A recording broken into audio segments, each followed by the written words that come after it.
Ego hackers, welcome to the C.S. Joseph podcast. I'm your host, C.S. Joseph. Tonight's episode is crush dynamics, where we're going to be discussing how to cultivate crushes and why would anyone want to cultivate a crush. There's a lot of reasons for that. Basically, one of the biggest problems that people are facing right now, especially men and women in society, is that they're having a hard time actually having a meaningful sexual relationship that could lead to marriage, for example. So as a result, marriage ends up becoming like this big problem. It's not very common. Ends up blowing up in your face.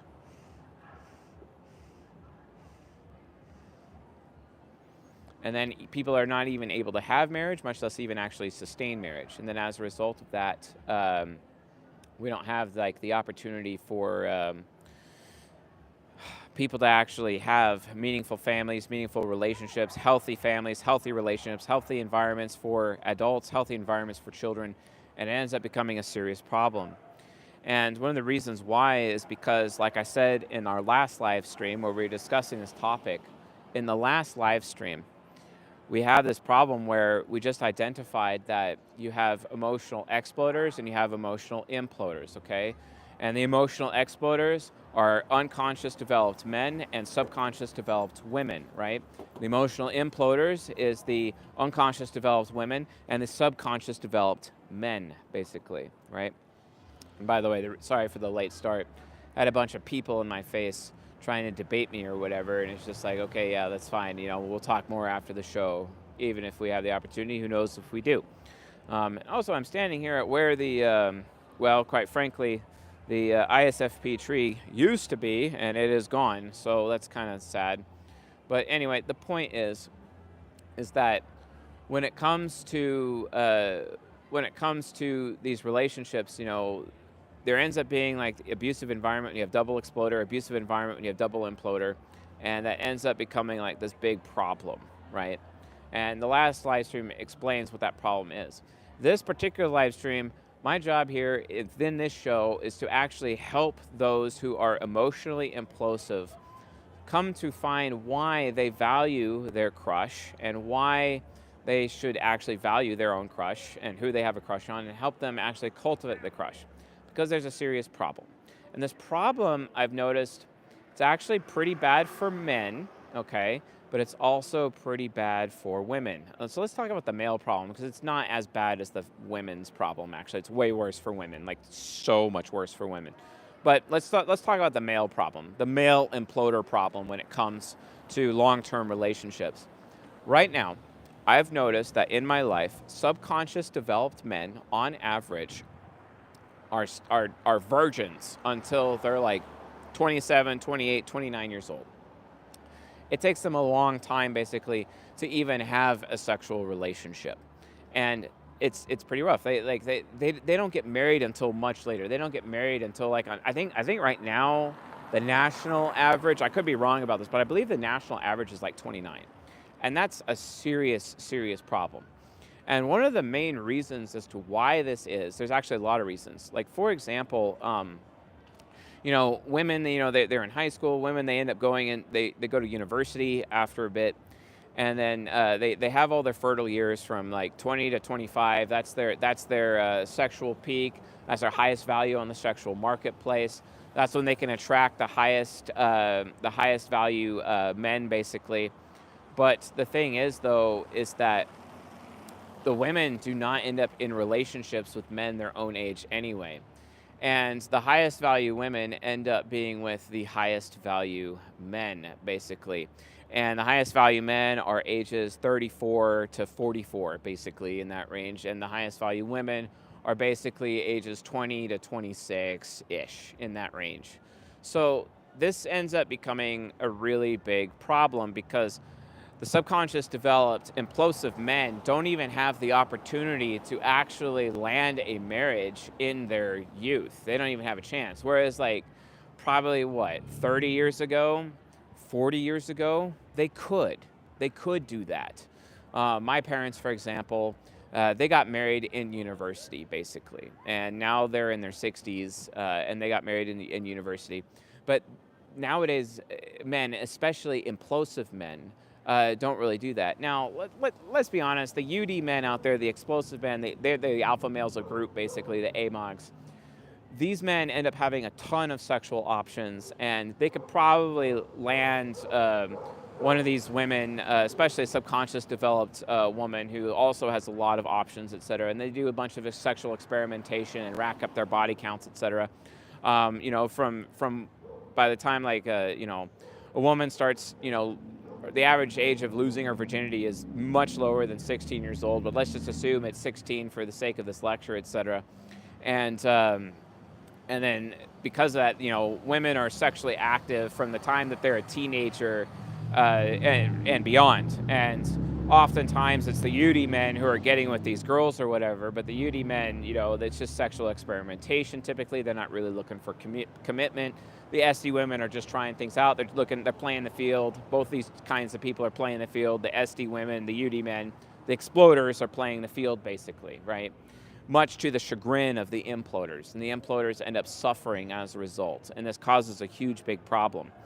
So oftentimes, the implosive men don't even have the opportunity to even land a marriage or land a long-term relationship or a meaningful sexual relationship at a young age. And they get even more screwed, essentially. And then what's more interesting is that, society right now prefers men to be emotionally implosive. They have this preference that men are emotionally implosive. So even the UD men are being conditioned to act like subconscious developed men. I know this all the time. And one of the reasons why this is actually happening is because, for example, society in general is scared of unconscious developed men. They're scared of unconscious development because it's unconscious developed men who are ultimately the leaders, whereas subconscious developed men are ultimately the followers or the supporters, basically. And when you have unconscious developed men being the leaders, when they lead, they end up actually causing a lot of damage to society, and that's basically where revolution comes from. And that can be a huge problem as well. So society is ultimately trying to avoid revolution as much as possible. They're avoiding revolution. And then as a result of that avoidance, boys are being conditioned to become subconscious developed. There's actually a book that talks about this phenomenon. It's called The Boy Crisis by Warren Farrell. Highly recommend you read this book. It does a great job identifying the problem. However, the author of the book, he's extrinsic credulity, he is subconscious developed INFP himself, and he's projecting himself as part of the solution, where he's basically satisfying his own ego within the book that he's writing. And he's basically making the point that men are better off and society is better off, from an affiliative, extrinsic credulity perspective, because he's subconscious developed according to the octagram, that men behaving like him is ultimately the solution. And conditioning men to be emotionally implosive when they're emotionally explosive, it ends up becoming the thing. Whereas traditionally there was this whole concept of boys will be boys, right? Let the boys be emotionally explosive, because that's just who they are. They're unconscious developed. You see what I'm saying? So this ends up being a serious problem, right? This ends up being a serious problem. And oftentimes we don't really know the consequences of these problems. But emotionally implosive men have it really, really hard, because they oftentimes, act truly emotionally impulsive men, subconscious development men, they do not even have the opportunity to even participate in the sexual marketplace at all, because the UD men are basically hogging all of the women, especially when the women are in their prime, right? And especially the UD men are hogging all of the subconscious developed women that are actually purpose-built to be with the subconscious developed men, right? The implosive men, right? So it ends up becoming this huge problem, such that they don't really get married until their late 20s. And it's really sad, and it's really, really terrible. Now, the women have it much harder. The women have it much harder, and it is way worse for women. The reason why is because, women have this thing where,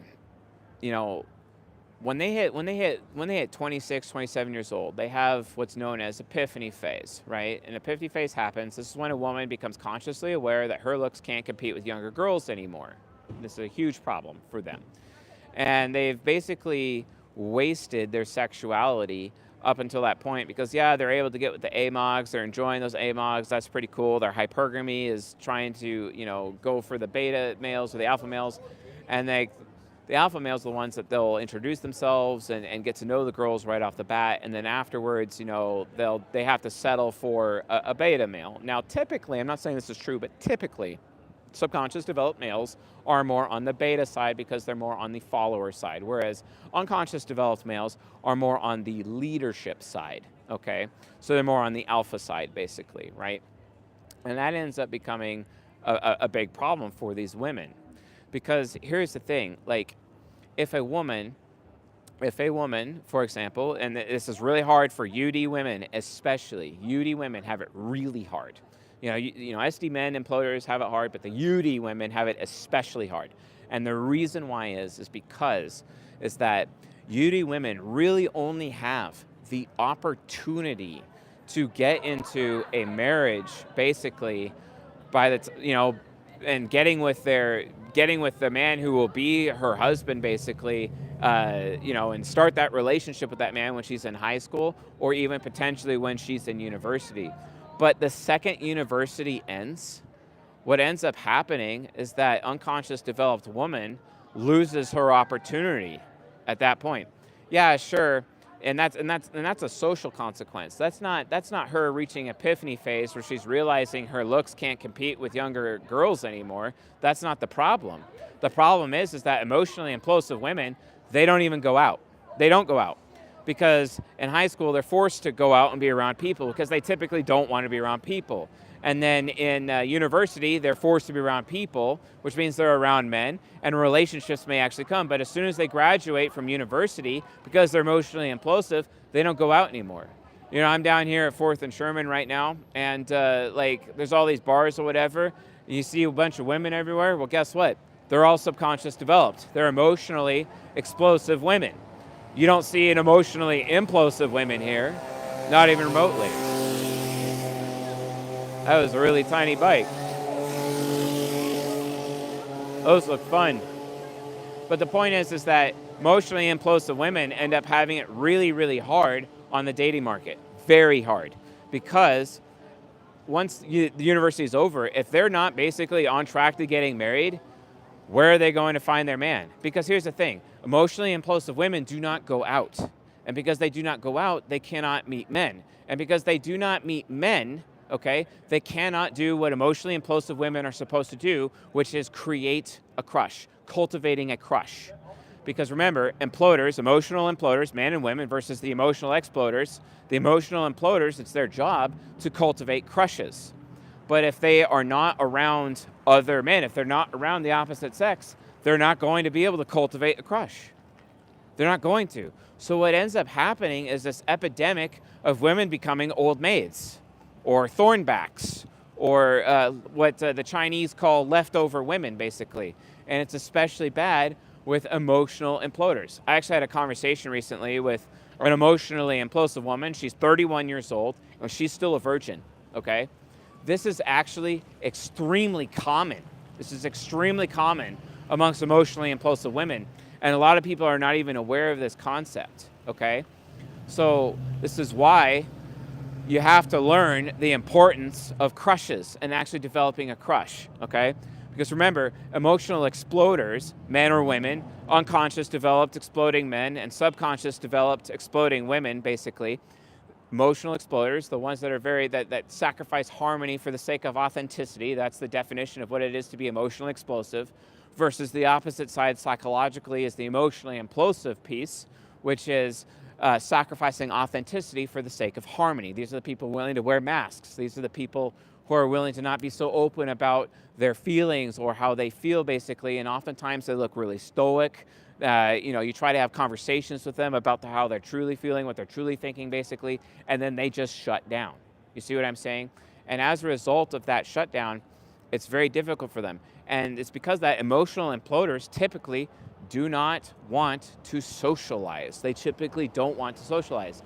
So when they're in environments where they are forced to be around other people, when they are in like extroverted environments or emotionally explosive environments, when they're forced to be in those environments like in high school or in university, those are the best opportunities that implosive women have to be able to cultivate crushes. But if they are so focused on their career, if they're so focused on their schooling, so focused on pleasing their parents, pleasing their family, etc., maybe they're hyper focused on church and whatnot, there's no real room for them mentally even to be able to cultivate a crush to begin with.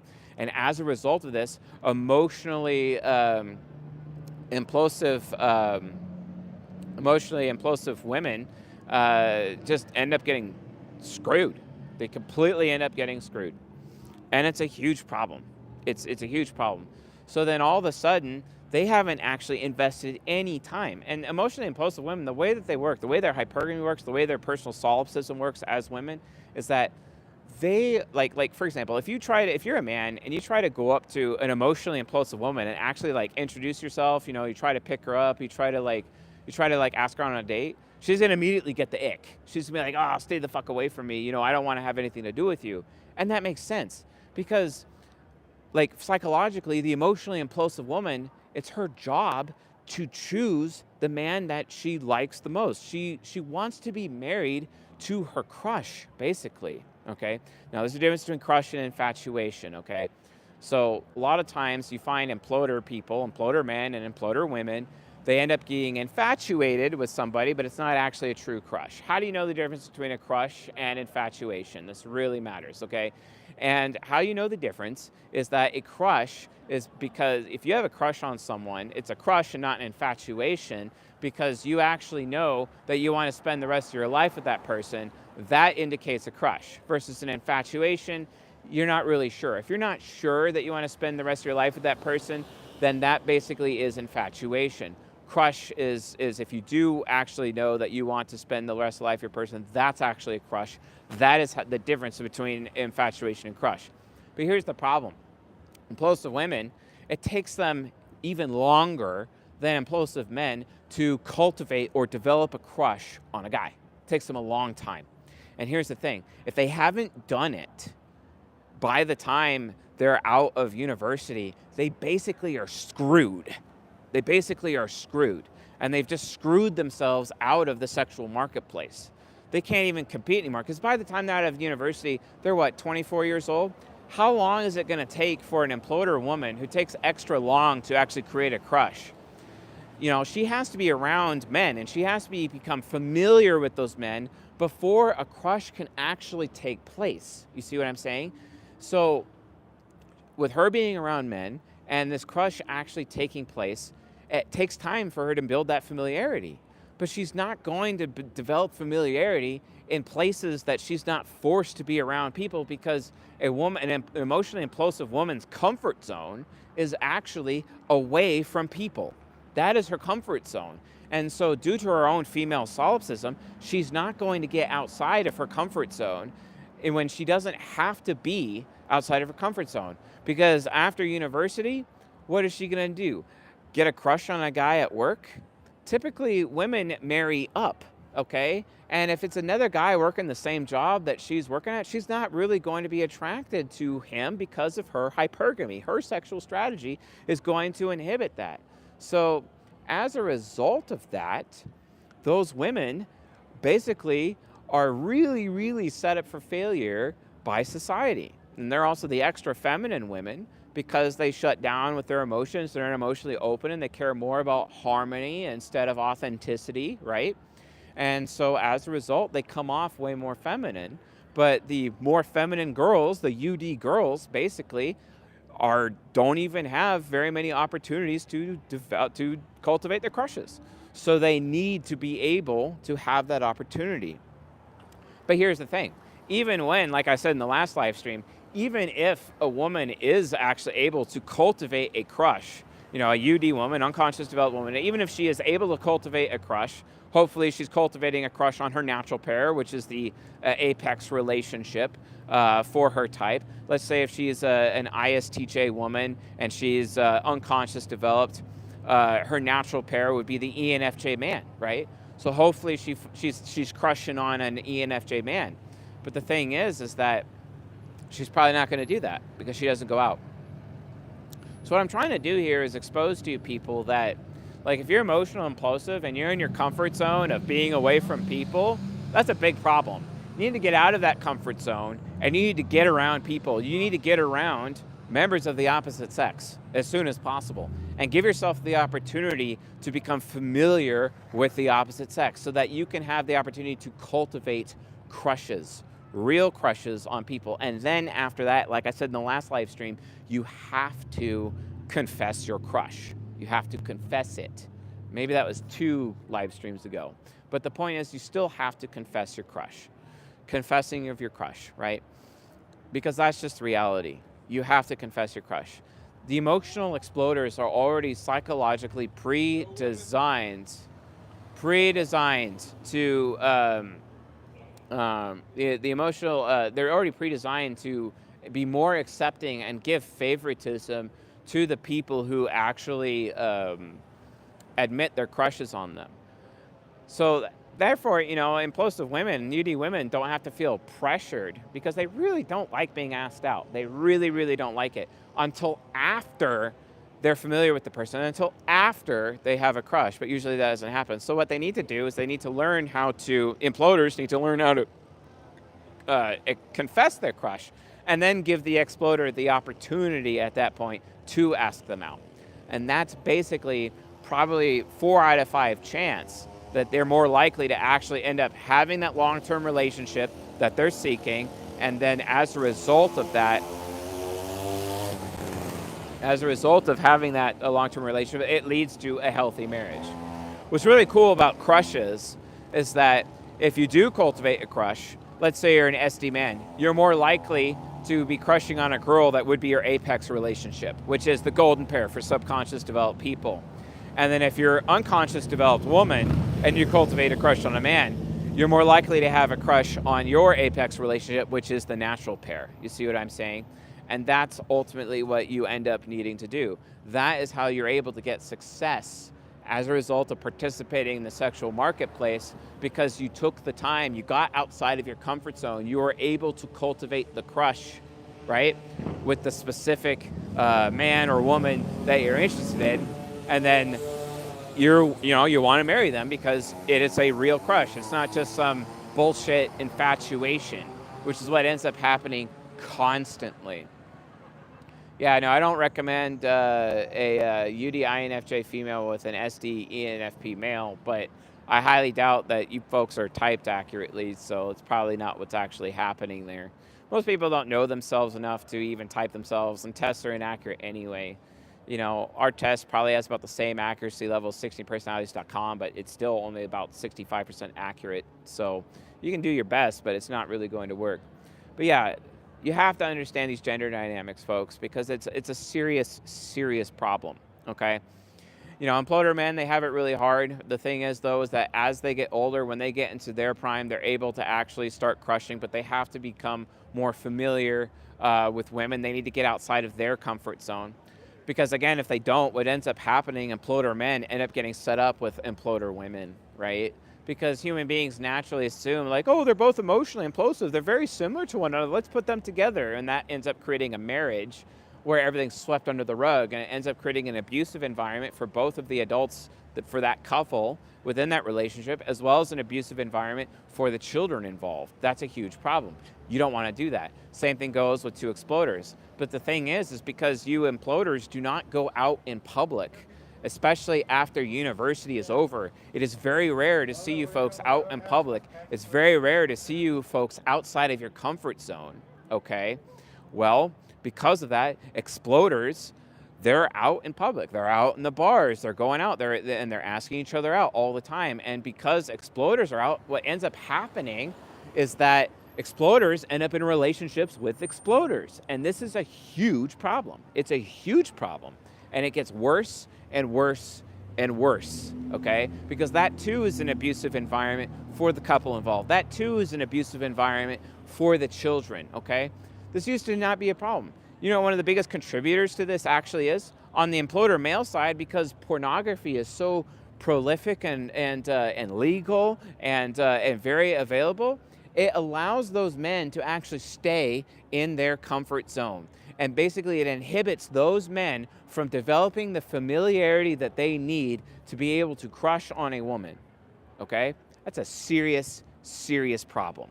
Pornography itself prevents the imploder men from going out, basically, which ends up harming the subconscious developed women, also known as the hot girls. You see what I'm saying? That is a huge, huge problem. The other problem is that the unconscious developed men end up being distracted by the hot girls because the hot girls is all that's going out, basically. And the cute girls don't even bother going out because the cute girls assume, oh, I can't ever compete with a hot girl, so what's the point in me even going out and trying anyway? You see what I'm saying? So they also have a problem. You know, society used to work a lot different. You know, fathers used to take a much more active role when it came to like knowing their daughters and helping their daughters out with their relationships, basically saying no to the terrible men and saying yes to the good men for their daughters, because they know their daughters the best. They know their daughters the most. But since we live in a fatherless environment, the unconscious developed women have really severe daddy issues, and they're not even being supported by their fathers. And that's a huge problem. That's a really big problem. So, and it just makes it even worse. It makes it even worse for the unconscious developed women. They have it the absolute hardest of the 4 different kinds of men and women of the octagram, within cognitive development, okay? This is a big problem. Now, if you want to go deeper on this issue and actually get information on how to fix these issues, go to csjoseph.life/EHL. We have a little bundle thing going on. I open up the sale for these live streams, etc. And that EHL is short for Ego Hacking Love, and get our Ego Hacking Love bundle. It's our course bundle. You get 2 courses. One's HCT, Human Connectivity Theory, and then the other one is Ego Hacking Love. And you get both courses for basically half price, includes the master classes. It's everything that you need. And it's absolutely fantastic. And so, yeah, that's available at csjoseph.life/EHL. Go check it out, get the course, get everything you need to solve these problems. But the bottom line is that, folks, if you're emotionally implosive, if you're a man and you're addicted to pornography, you're a moron. Like, subconscious developed men, all men should stay away from pornography, but especially subconscious development, especially implosive men, because that pornography is literally preventing you from actually going out in public. It's pretty awesome to find out that, like, Russia made pornography, like, illegal, you know? So, no, mothers do not know what women is right for their sons. Absolutely not. Because mothers will just project themselves onto their sons, and then they'll just assume. So as a result, that ends up becoming a big problem, okay? So, no, mothers are not actually a good source for helping a son figure out things. You need dad. You really need dad. But the thing is if you just get my course, you'll learn basically everything that you need to know. So just get the freaking course, csjoseph.life/EHL. That's what you do. It's pretty simple. It's pretty easy. Just get it done, okay? Just get the course. You can go in much deeper on this topic. But in the meantime, if you're an emotional imploder, if you're subconscious developed on the octagram, or if you're unconscious developed, as a man, if you're unconscious developed on the octagram as a woman, you have to go out and you have to become familiar with people, with members of the opposite sex, and just allow yourself to have a crush develop and cultivate over time, and then take that crush and then go confess that crush, and make sure it's an emotionally explosive person, because that's what you need, and that's because you want to have that emotional balance. And we talked about that in the last live stream. And then as a result of that, you're giving yourself every possible chance. Emotional imploders, subconscious developed men and unconscious developed women, are the most afraid of rejection. But what's really awesome is that statistically, you have a 4 out of 5 chance that as a result of you confessing your crush, you're less likely, very less likely, to actually be rejected, okay? Much less likely, because emotional exploders, they don't like rejecting people. They don't. Especially the unconscious developed men. And that's actually how you inspire the devotion in an unconscious developed alpha male of group man, a leader man. So the unconscious developed cute girl ends up actually being able to outcompete the hot girls, okay? The subconscious developed hot girls, okay? This is absolutely critical that you folks know this, all right? So yeah, that's basically this episode. So thanks for watching and listening, folks, and I'll see you guys in the next episode. Later.